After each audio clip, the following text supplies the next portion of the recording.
Hello everyone, welcome back to another episode of Webtech Tutorial. In today's video, I'm going to show you how to log in to SunSuper account. Watch the video till the end and don't forget to subscribe to our channel by hitting that subscribe button. Press the notification bell so that you'll never miss another upcoming upload from us. Open up a web browser to get started.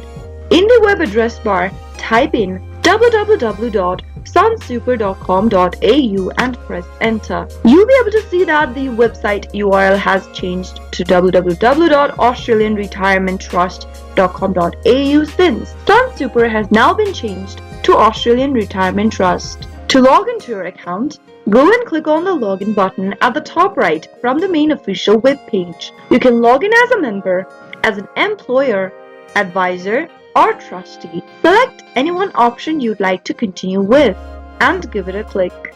On the next page, you'll need to enter your verified email address or member number.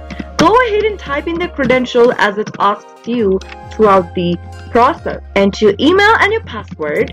If you've forgotten your email or your password, you can click on the Forgot Login Details link at the bottom and follow through the on-screen prompts in order to look for your credentials. After typing in your correct one, you can click on the login button in order to get access to your SunSuper account, or now known as Australian Retirement Trust. That is how it can be done. I hope the tutorial was helpful to you. If it was, go ahead and give us a thumbs up. I'll soon be back with more videos like this. Thank you for watching.